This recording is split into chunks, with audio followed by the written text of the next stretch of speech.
Now let us talk about how to organize your virtual machine. So basically how I do is uh, I generally keep two folders. One is the tools folder in which I keep the tools. Another is a sample folder where I keep the malware samples. So here is my tools folder in which I have installed all the tools.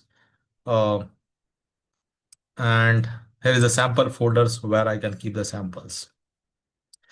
Now, once you have done a clean setup, what you can do is you need to take a snapshot.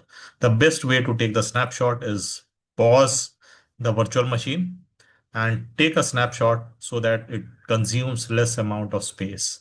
So after pausing the virtual machine, I can create a snapshot, snap one. If you want to delete a particular snapshot, you can go to the snapshot manager and then delete the snapshot.